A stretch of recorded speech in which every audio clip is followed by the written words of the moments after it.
오늘은 감사의 표현은 수도꼭지를 여는 것이다 하는 제목으로 하나님 말씀을 증거하겠습니다. 토마스 네프라는 분이 있는데 이분이 쓴 책 중에 최고 경영자가 되는 길, 그런 일반적인 책을 쓴 적이 있어요.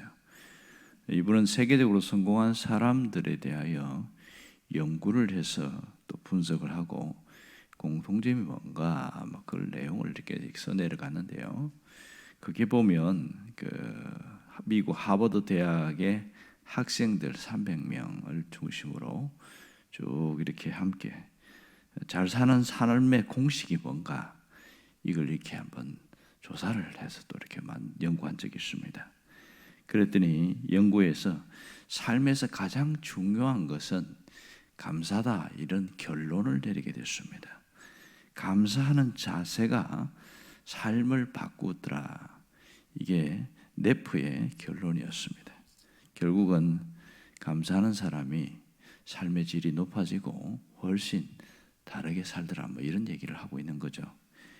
오늘 본문은 바울이 로마서를 썼는데 3차 전도 여행 중에서 고린도에서 아마 로마서를 쓴 것으로 기억되었습니다. 여기 보면 바울의 마음이 잘 나타나 있는데, 바울이 로마로 가고 싶어하는 마음, 또 로마 교인들을 만나서 그들에게 또 함께 복음도 전하고 또 어떻게 사역할 것인가 기대하는 마음을 가지고 이 로마서 1장을 자세하게 써내려가고 있습니다. 그 중에 오늘 8절을 보게 되었는데, 거기서 이 로마 교인들에 대한 감사의 마음을 갖고 얘기를 하고 있습니다. 그리고 처음 시작하는 게 먼저 이렇게 나옵니다. 먼저, 이 말은 내가 무엇보다도 우선적으로 이런 표현이 될 수 있겠죠. 그러니까 먼저 감사하노라, 이제 보면 감사한다, 이런 얘기를 하고 있습니다. 그러니까 로마 교회를 향한 그 간절한 마음, 또 보고 싶은 마음, 기다리는 마음이 얼마나 강했는가 하는 것을 알 수가 있는 것이죠. 근데 바울이 로마 교인들을 지금 만난 적이 없어요.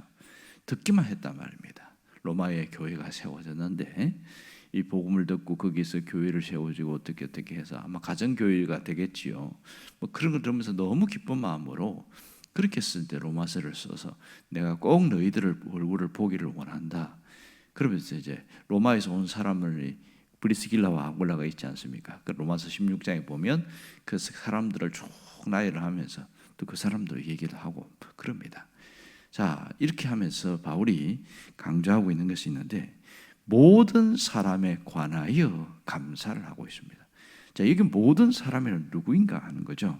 여기는 로마 교회의 성도들을 비롯해서 로마 교회 밖에 있는 사람들, 불신자들이죠. 지위가 높은 고관 대작부터 시작해서 가장 낮은 자리에 있는 노예까지 이 사람들을 포함하는 겁니다. 모든 사람에 대하여 감사한다. 거기에는 또 유대인들도 포함될 수 있죠. 대부분 유대인들은 로마 교회 안에서 대적하는 자로 많이 나타나고 있습니다. 사실 그런 사람들에 대해서 감사하기는 쉽지 않은 일이죠. 어떻게 이걸 감사할 수 있을까? 그러면 여기서 바울의 감사 조건이 뭐냐는 거예요. 그 맨 앞에 보면 전반절에 감사의 조건을 분명히 이야기하고 있습니다. 그것은 예수 그리스도로 말미암아 감사한다, 이렇게 표현하고 있습니다. 예수 그리스도로 말미암아 감사하는 것. 자, 이게 얼마나 중요한지 우리를 잘 깨달게 됩니다.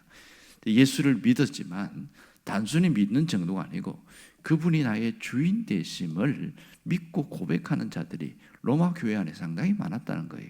그래서 너희 믿음이 모든 사람에게 전파되었다, 이 얘기를 하고 있습니다. 소수의 사람들이 믿었는데 그 영향력과 그 모든 파급력이 상당히 셌다, 이런 표현을 하고 있는 거죠.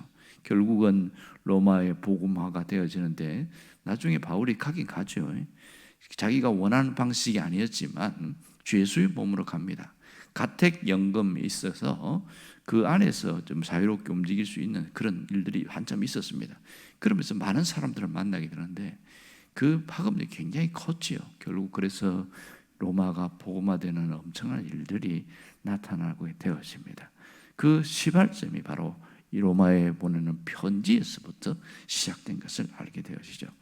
자, 결국은 예수 그리스도를 통한 감사, 이 감사의 원천적 감사가 뭐냐, 이 부분을 잘 나타내주고 있고요. 우리가 신앙생활을 하면서 우리가 감사하는데 무엇을 감사할 것인가, 감사의 출발이 무엇인가, 감사의 근본이 뭐냐, 이 부분을 여기서 바울이 정확하게 이야기하고 있습니다. 자, 생각해 보면 내가 예수를 믿은 것이 감사하는 것이고 또 믿어지는 것이 굉장히 감사하는 것이죠. 어떤 분은 정말 오랫동안 교회를 나왔는데 안 믿어져서 괴롭다, 이런 얘기를 합니다. 참 답답하죠. 안 믿어지는 걸 어떻게 믿게 할 수도 없는 거고, 이 믿어지는 것도 너무너무 감사한 것이죠. 결국 우리 신앙은 예수 그리스도를 통하여 감사하는, 여기서부터 모든 것이 출발되어짐을 분명히 깨닫게 되어집니다. 하지만 우리는 감사 이야기하면 꼭 자꾸 외적인 조건을 찾아요. 뭔가 눈에 보이는 거, 뭐 건강 주신 것 감사하고, 또 물질 주신 것 감사하고, 내가 원하는 바 이루어지게 하신 것도 감사하고, 뭐 자녀가 좀 잘 형편이 풀리게 하신 것도 감사하고, 이런 외적 조건에 자꾸 감사를 찾다 보니까 한계가 있다는 겁니다. 그것이 감사할 일이라 하지만은 출발이 우리가 달라야 됩니다. 언제나 우리는 그리스도 안에 머문 것이 기쁘고 그것이 감사하고, 내가 예수 믿은 것을 이 자체가 기쁘고 감사해야 모든 것이 감사가 회복되어지는데, 어디까지? 온전한 회복이 이루어지게 되는 것이죠. 이 감사의 회복이 온전한 자리에까지 갈 때 삶이 풍성해짐을 알 수 있습니다. 자, 여기까지 갈 때는 반드시 뭐가 있냐면 깨달음이라는 게 있어요. 사람이 깨달은 만큼만 감사할 수 있게 된다, 이렇게 이야기합니다. 어떤 분이 감사의 차원을 이야기하는데 세 가지를 이야기하고 있어요. 하나는 물리적 감사를 이야기하고 있습니다. 이 물리적 감사라는 것이 바로 먹을 것 주신 것 감사하고, 입을 것도 주시고, 뭔가 필요한 거 채워주시고, 올해도 풍년을 들게 하시고, 이렇게 된 것을 물리적 감사라고 그래요. 두 번째 감사가 뭐냐면 철학적 감사입니다. 이 철학적 감사라는 것은 가난해서 갑자기 부자가 된 그런 것을 바라는 것이 아니고, 어느 날 확 깨달음이 온 거예요. 깨달음이 와서, 전에는 은혜인 줄 몰랐는데 깨닫고 보니까 이게 은혜였고, 전에는 그냥 당연하다고 생각하고 살아왔는데 깨닫고 보니까 이게 하나님의 특별하게 내게 주신 은혜가 부어져서 이렇게 된 거구나, 이 깨닫게 돼서 이것에 대한 감사가 철학적 감사다, 이렇게 말합니다. 그냥 주어진 줄 알았는데 이것이 하나님 내게 주신 축복인 줄 알아서 깨닫게 되어져서 너무 감사합니다. 이게 철학적 감사고요.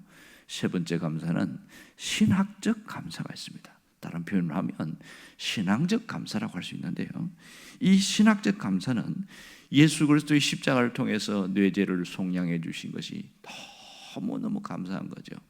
뉴턴처럼 말입니다.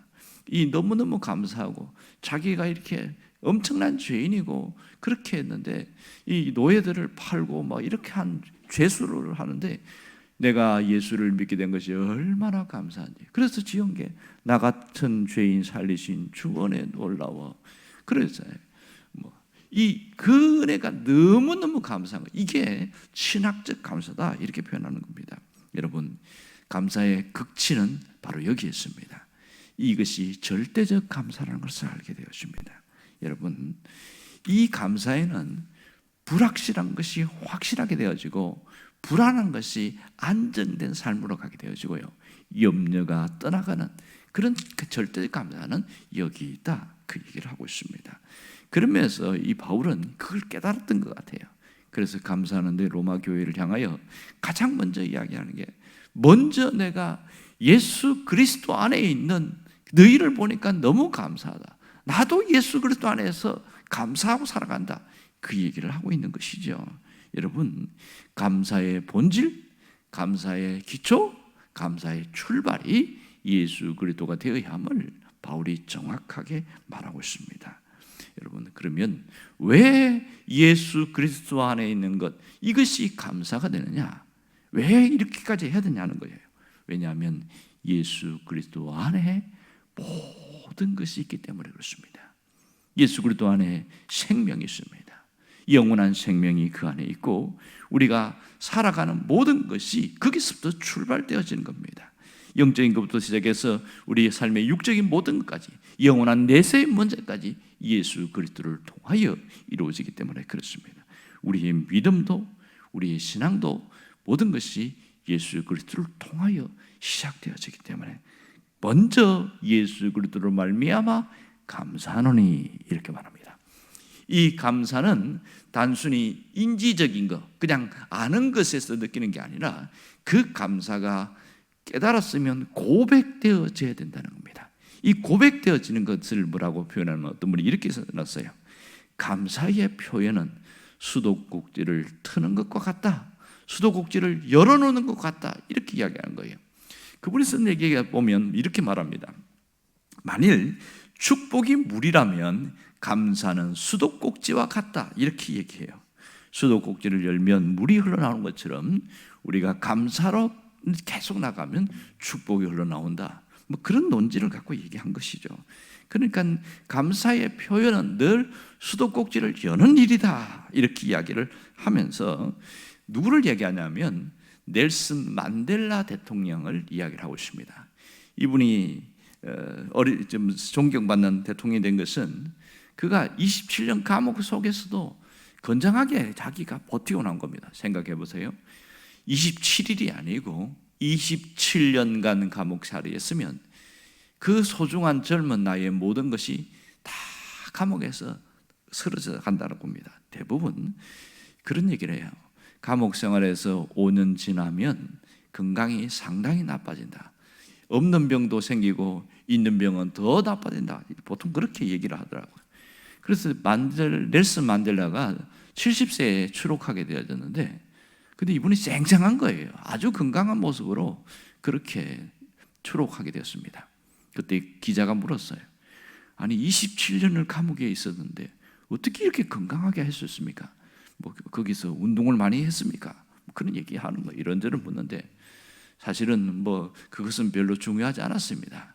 저는 끝까지 한 것이, 한결같이 한 것이 하나가 있는데 감사였습니다. 이렇게 이야기하는 거예요. 밖에 나와서 이제 운동할 시간도 있고 여유가 있을 때 하늘을 볼 때는 하늘을 향하여 감사했고, 땅을 바라볼 때는 땅을 보면서 감사했다는 겁니다. 오래 있다 보니까 약간의 여유가 있잖아요. 그러니까 이제 화단에다가 꽃도 심을 수 있고, 뭐 씨앗을 뿌려서 가꾸고 뭐 이런 일도 했나 봅니다. 그래서 꽃을 보면서 감사했고, 나비가 날아오는 것을 보고 감사했고, 이게 끊임없이 감사를 실천했던 그것이 자기가 건강한 비결이다, 이 얘기를 하는 겁니다. 그분은 정말로 감사는 수도꼭지와 같다, 이것을 증명한 사람인 것을 알 수 있습니다. 어떤 분이 이런 얘기를 하더라고요. 저는 수년간 반복하고 있는 것이 있는데 아침에 눈을 뜨면 3번 감사를 하고 움직입니다, 이렇게 이야기하는 거예요. 그래서 주여 감사합니다, 이게 3번씩 감사하면서 하다 보니까 늘 습관이 됐더라고요. 어떤 목사님은 아침에 눈을 뜨면 시편 어떤 몇 편인가 말씀을 줄줄줄 외우고 그렇게 일어나는 분도 있더라고요. 그러니까 자기 나름대로 루틴이라고 할 수 있죠. 그러니까 제가 한번 나도 해봤어요. 그래서 되더라고요. 아, 이것은 하면 되는구나. 아는 것으로 끝나지 않고 뭔가 시작이라도 하게 되어지면 달라진다는 것을 깨닫게 됩니다. 여러분, 감사는 아무리 지나치게 강조해도 부족함이 없습니다. 왜냐하면 신앙의 결정체는 여기에서 나오거든요. 감사하는 사람과 감사만 생각하는 사람은 확연하게 차이가 있습니다. 감사를 적게 하는 사람과 많이 하는 사람은 또 차이가 있겠지요. 이것이 우리의 신앙을 날마다 새롭게 한다는 것을 잊지 않기를 바랍니다. 기도하겠습니다.